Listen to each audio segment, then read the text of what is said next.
मेरे पिछले वीडियो में जब मैंने श्री राम के द्वारा शूद्र संभोग ऋषि की हत्या के प्रसंग पर सवाल उठाया था और पूछा था कि क्या ऐसा राम राज्य आज के समय में भला हो सकता है, तो कुछ लोगों ने मेरे सवाल का जवाब देने की बजाय मुझ पर ही आक्षेप लगा दिया कि आप राम को जातिवादी कह रहे हैं, वो भी उस राम को जिसने एक शूद्र सबरी के झूठे बेर खाए थे। सबसे पहली बात तो मैंने राम को अपनी ओर से कुछ भी नहीं कहा है।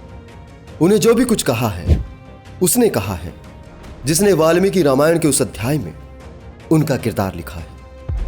मुझसे सवाल करने की बजाय ये सवाल तो आपको उनसे करना चाहिए था जिन्होंने राम का इस्तेमाल करके समाज में भेदभाव पैदा किया है।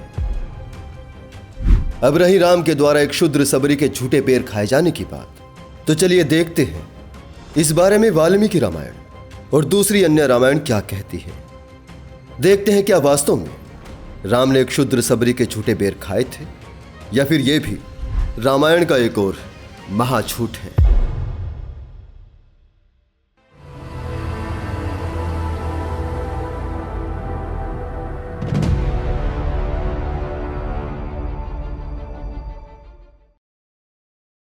वाल्मीकि रामायण अरण्य कांड के 67वें सर्ग में राम और लक्ष्मण की भेंट कंबंध से होती है, जो कि स्थूलशिरा नामक ऋषि के शाप से एक राक्षस बन गया था।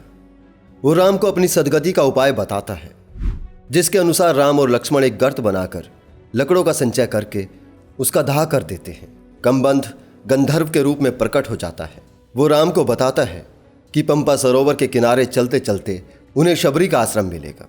शबरी के आश्रम से सुग्रीव के निवास का रास्ता भी गंधर्व उन्हें बताता है। आगे 74वें सर्ग में राम की शबरी से भेंट का वर्णन मिलता है। उसके बाद राजकुमार श्री राम और लक्ष्मण कंबंध के बताए हुए पंपा सरोवर के मार्ग का आश्रय ले पश्चिम दिशा की ओर चलती है। दोनों भाई श्री राम और लक्ष्मण पर्वतों पर फैले हुए बहुत से वृक्षों को जो फूल फल और मधु से संपन्न थे देखते हुए सुग्रीव से मिलने के लिए आगे बढ़े। रात में एक पर्वत शिखर पर निवास करके रघुकुल का आनंद बढ़ाने वाले वे दोनों रघुवंशी बंधु पंपा सरोवर के पश्चिम तट पर जा पहुंचे। पंपा नामक पुष्करिणी के पश्चिम तट पर पहुंचकर उन दोनों भाइयों ने वहां शबरी का रमणीय आश्रम देखा।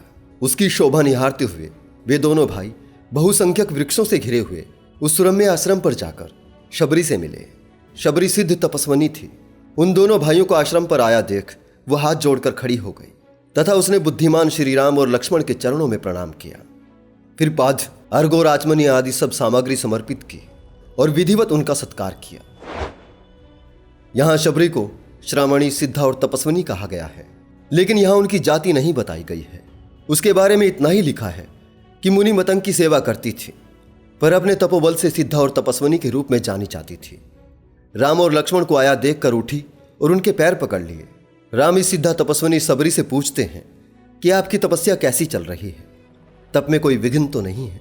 शबरी बताती है कि मैं आपकी प्रतीक्षा करती रही हूं। मैंने आपके लिए इस पंपा सरोवर के किनारे उगने वाली वन की अनेक वस्तुएं एकत्र कर रखी है। इसके बाद वाल्मीकि रामायण में लिखा है, शबरी ने वो वन दोनों भाइयों को दिखाया। उसने कहा कि यह मतंग वन है। शबरी ने अपने वन में लगाए हुए तरह तरह के फूल उन्हें अर्पित किए।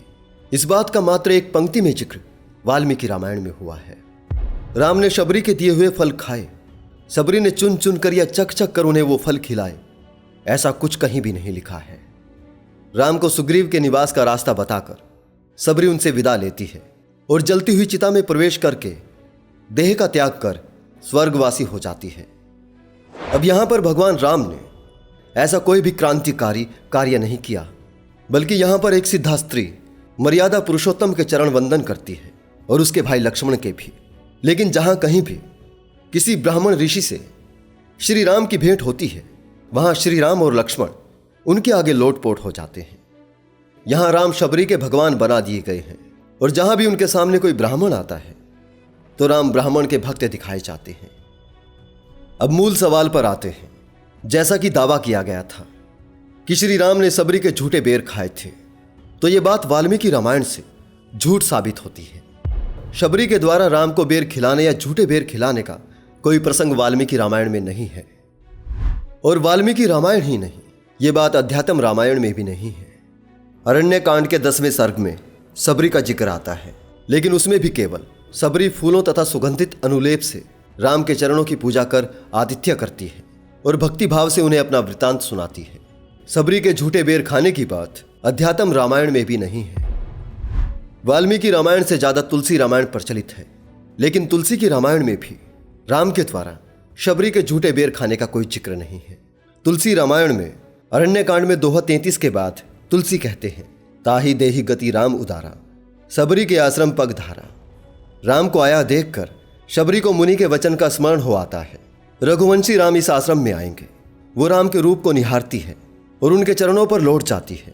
प्रेम में इतना मगन है कि मुख से बोल नहीं फूटते। वो बार बार उनके चरण कमलों पर माथा नवाती रहती है। फिर वो सादर उनके चरण पखारती है, सुंदर आसन पर बिठाती है और उन्हें सरस कंदमूल फल अर्पित करती है। प्रभु राम प्रेम सहित उसके द्वारा अर्पित फल खाते हैं। केवल इतना ही जिक्र तुलसीदास रामायण में आता है। तुलसीदास की रामायण में भी राम के द्वारा शबरी के झूठे बेर खाने का कोई विवरण नहीं है। आनंद रामायण, मंजुल रामायण, जितनी भी प्रमुख रामायण हैं, इनमें किसी में भी श्री राम के द्वारा सबरी के झूठे बेर खाए जाने का कोई विवरण नहीं है। रंगनाथ रामायण की रचना 13वीं शताब्दी में गौंड बुद्ध रेड्डी ने की है।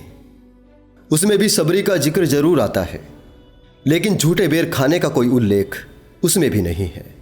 कृतिवास रामायण में शबरी के द्वारा राम को किसी भी प्रकार के फल अर्पित करने का कोई प्रसंग ही नहीं है। कंब रामायण में भी पटल 12 में शबरी राम को कंदमूल फल लाकर भोजन कराती है। फिर वो राम को सुग्रीव के निवास स्थान का मार्ग बताती है। इसमें भी झूठे बेर खाने का कोई जिक्र नहीं है। आप स्वयं से ये सभी रामायण पढ़कर देख सकते हैं। अब सवाल ये उठता है कि जब इन सभी प्रमुख रामायण में ये बात है ही नहीं, तो लोग इस तरह का दावा क्यों करते हैं? मेरे आज के इस वीडियो का मकसद यही समझाना है। राम के द्वारा झूठे बेर खाने का वर्णन सिर्फ आपको सूर सागर में मिलेगा, जिसे सूरदास ने लिखा है, जो कि एक गीतावली है।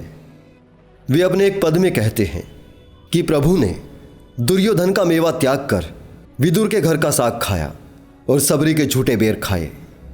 और सूर सागर से ये प्रसंग उठाते हैं रामानंद सागर।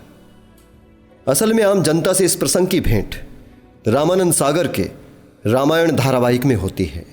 लेकिन रामायण धारावाहिक की शुरुआत में यह घोषणा रहती है कि यह धारावाहिक वाल्मीकि रामायण, तुलसी के रामचरितमानस, रंगनाथ रामायण, कंब रामायण और कृतिवास रामायण, इन 5 रामायणों पर आधारित है।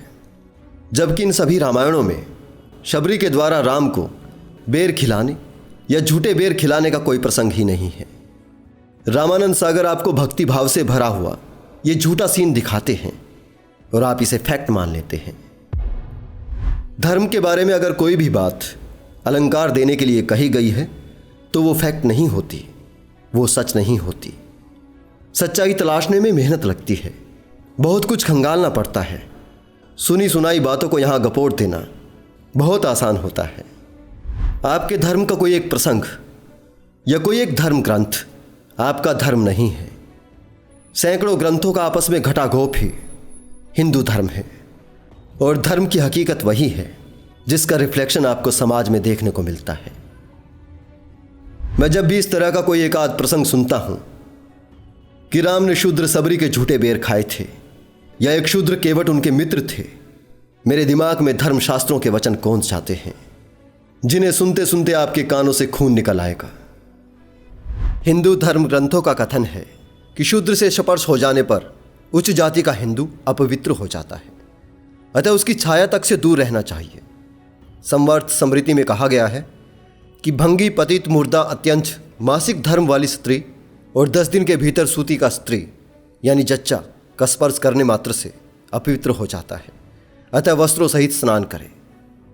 शूद्रों को देखकर भी उच्च जातीय हिंदू अपवित्र हो जाते हैं, ऐसा धर्मशास्त्रीय विधान है। पराशर स्मृति में कहा गया है, भंगी या चांडाल को देखकर सूर्य के दर्शन करें, तब शुद्धि होती है। शूद्र को छूने से न सिर्फ उच्च जातीय हिंदू अपवित्र होते हैं, बल्कि उनके देवता तक इससे नहीं बच पाते। वृद्धहरित स्मृति में कहा गया है। पराशर का कथन है कि भंगी द्वारा बनवाई हुई बावड़ी आदि से यदि कोई ब्राह्मण आदि अज्ञान से जल पी ले तो वो 24 घंटे उपवास करने के बाद शुद्ध होता है। भंगी के बर्तन का जिस कुएं से स्पर्श होता है, उस कुएं का जल यदि कोई पी ले तो वो 3 दिन रात तक गोमूत्र पान और गोमूत्र में भीगे हुए जौ का भक्षण कर शुद्ध होता है। शूद्रों को जप होम करने पर भी मृत्युदंड दिए जाने का धर्मशास्त्रीय आदेश है। अत्रि का कथन है कि राजा को चाहिए कि वो जप होम करने वाले शूद्र का वध कर दे, नहीं तो उसका राज्य ऐसे नष्ट हो जाएगा जैसे पानी से आग नष्ट हो जाती है। धर्मशास्त्रों में शूद्रों को मारना मेंढक, कौवे, उल्लू को मारने के समान है। मनु का कथन है, बिल्ली, नेवला, नीलकंठ, मेंढक, कुत्ता, गोह, उल्लू और कौवा, इनमें से किसी को मारकर शूद्र हत्या करने पर किए जाने वाला व्रत करें। ऐसे हजारों संदेश आपके धर्म ग्रंथों में मिलते हैं और इन्हीं का रिफ्लेक्शन हमारे समाज में देखने को मिलता है। इन धर्म ग्रंथों की लीपापोती करने की बजाय इन्हें बहिष्कृत करने की जरूरत है, तभी हम समानता और मानवता आधारित एक बेहतर समाज बना सकते हैं। अभी के लिए इतना ही दोस्तों, जल्द ही मिलता हूं किसी और वीडियो के साथ। मेरे साथ इस वीडियो के अंत तक बने रहने के लिए आपका बहुत बहुत धन्यवाद।